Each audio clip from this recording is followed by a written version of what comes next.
Hello dear students. पिछले व्याख्यान में हमने हॉब्स के राजनीतिक विचारों को पढ़ना प्रारंभ किया था, जिसके तहत हमने दो मुख्य बिंदुओं पर चर्चा की थी। एक तो हॉब्स के राज्य की उत्पत्ति के संबंधी विचार और दूसरा हॉब्स का सामाजिक समझौता संबंधी विचार। इन दो विचारों को हमने उस व्याख्यान में जानने की कोशिश की थी। उसी कड़ी के तहत आज के इस व्याख्यान में हम हॉब्स के सामाजिक समझौते की प्रमुख विशेषताओं का अध्ययन करेंगे।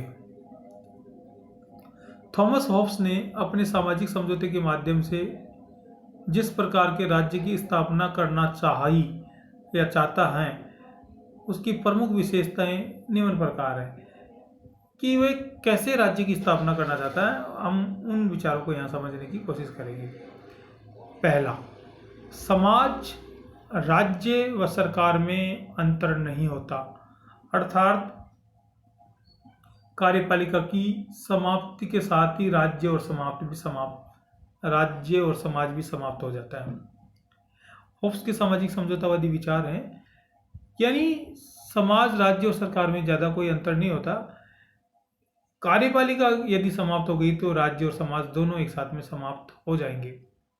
दूसरा बिंदु, वह सामाजिक समझौते के माध्यम से कानूनी संप्रभुता की स्थापना करना चाहता है, यानी लीगल सॉवरेंटी की स्थापना करना चाहता है, अर्थात शासक के आदेश ही कानून होते हैं। यह बात हॉब्स कहता है। हॉब्स कहता है कि शासक, चाहे वो बच्चा ही हो, चाहे वो बहुत वृद्ध व्यक्ति हो, वह ईश्वरीय तत्व लिए होता है और उसके आदेश का उल्लंघन करना यानी ईश्वर के आदेश का उल्लंघन करने के समान है। तो वह यहाँ उसको जो निरंकुश राजतंत्र का प्रतीक है शासक, उसके आदेश के पालन की बात करता है और वही उसका आदेश ही कानून है। वह सामाजिक समझौते के माध्यम से निरंकुश राजतंत्र की स्थापना करना चाहता है। देखो, आपको ध्यान से समझना होगा कि हॉब्स के सामाजिक समझौते का मुख्य उद्देश्य ही मानव प्रकृति के आधार पर, मानवीय संवेगों के आधार पर निरंकुश राजतंत्रात्मक शासन व्यवस्था की स्थापना करना है। चौथा, वह नागरिकों को आत्मरक्षा का अधिकार देता है, अर्थात व्यक्ति को भागने का अधिकार तो देता है, वो भी एक स्थिति में, मैंने आपको बताया कि जब उसके प्राण संकट में आ जाए तो आत्मरक्षा का अधिकार तो देता है, लेकिन वह नागरिकों को क्रांति का अधिकार नहीं देता कि आप संगठित होकर राजतंत्र के विरुद्ध या निरंकुश राजतंत्र के विरुद्ध उपद्रव कर दो। ऐसा अधिकार हॉब्स किसी भी नागरिक को नहीं देता। हाँ, यदि किसी व्यक्ति विशेष के प्राण संकट में तो वह भाग सकता है, वह भी व्यक्तिगत। थॉमस हॉब्स के राज्य संबंधी विचारों में व्यक्तिवाद एवं निरंकुशतावाद दोनों के तत्व दिखाई देते हैं, लेकिन अगर हम बहुत गहराई से अध्ययन करें तो इन विचारों में निरंकुशतावाद के तत्व अधिक दिखाई देते हैं, यानी निरंकुशतावाद अधिक है। हॉब्स कहते हैं कि सामाजिक समझौते के बाद सब लोगों के अधिकार किसी विशिष्ट व्यक्ति या समुदाय को प्राप्त हो जाते हैं और वह शासक बन जाता है तथा अन्य लोग उसकी प्रजा हो जाती है।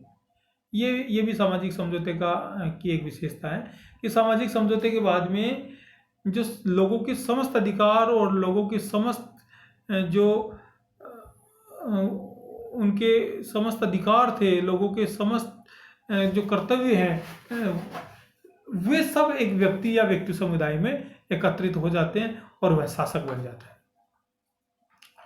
इस सामाजिक समझौते में किसी प्रकार की कोई शर्त नहीं होती, क्योंकि हॉब्स खुद कहता है कि शर्तें तय होने पर अनिश्चितता एवं अविश्वास की स्थिति उत्पन्न हो जाती है। इसलिए हॉब्स कहीं कोई शर्त नहीं लगाता। शर्त होने का मतलब ये अविश्वास और अनिश्चितता है, इसलिए कहीं कोई शर्तें नहीं होती इस सामाजिक समझौते में, क्योंकि शर्तें होने से समझौता टूटने का डर होता है। हॉब्स के संप्रभुता संबंधी विचार, ये हॉब्स का अगला विचार है, संप्रभुता संबंधी विचार। हॉब्स एकलवादी कानूनी संप्रभुता का समर्थन करता है। इसके अनुसार संप्रभुता राज्य का अनिवार्य तत्व है, जिसके कारण राज्य आंतरिक क्षेत्र में तो सर्वोच्च होता है और बाह्य क्षेत्र में अपने निजी मामलों में स्वतंत्र होता है।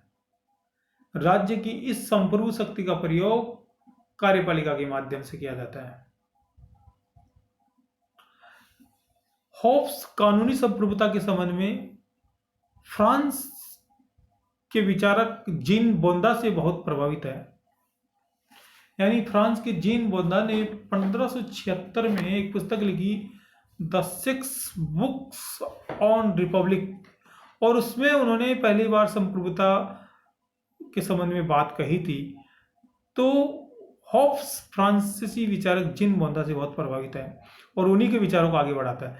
जीन बोंदा के अनुसार संप्रभुता नागरिकों एवं परिजनों पर वह सर्वोच्च शक्ति होती है जिस पर किसी प्रकार का बंधन नहीं लगाया जा सकता, कोई प्रतिबंध नहीं होता। लेकिन व्यवहार में जीन बोंदा शासक पर 5 प्रतिबंध आवश्यक रूप से लगाता है। वो फिर भी शासक को निरंकुश नहीं छोड़ता, उस पर 5 आवश्यक प्रतिबंध लगाता है। और वो कौन कौन से हैं? देखिए, पहला ईश्वरीय कानून, दूसरा प्राकृतिक कानून, तीसरा संवैधानिक कानून।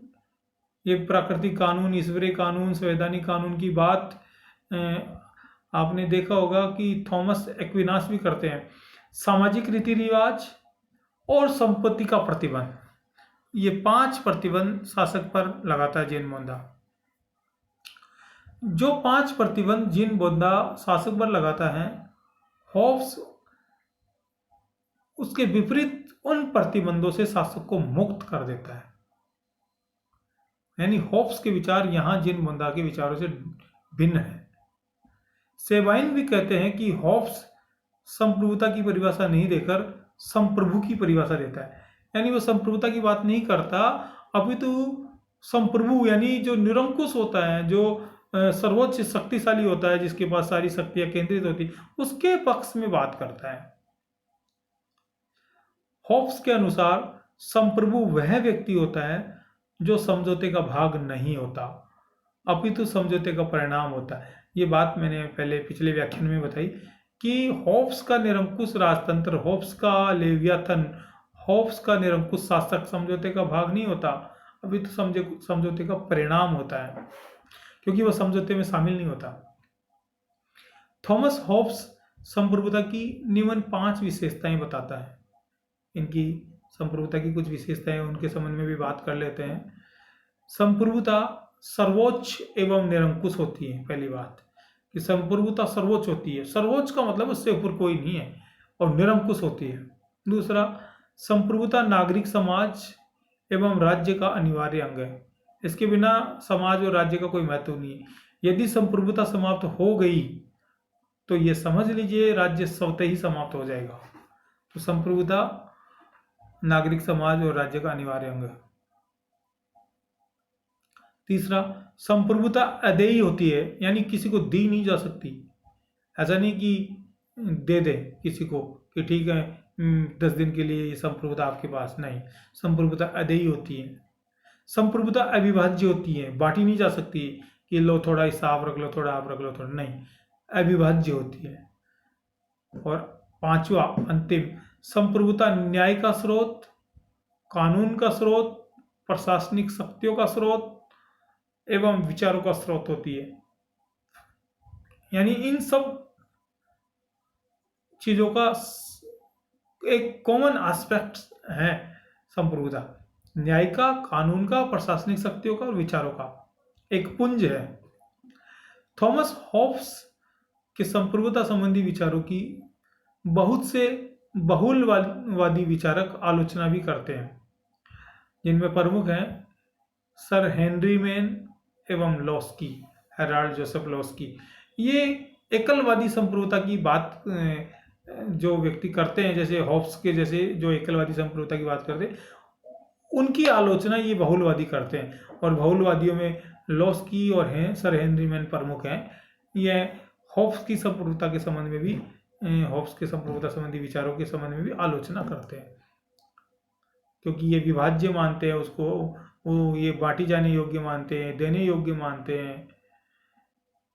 क्योंकि जिस प्रकार सामाजिक समूह होते हैं उसी प्रकार सामाजिक समूहों में चीज़ें बंटती है, वैसे संप्रभुता भी बांटी जानी चाहिए। ऐसा इनकी कई अपनी अपनी कोटेशंस है, कई अपने अपने विचार हैं, जो कभी आप विस्तार से चर्चा करेंगे।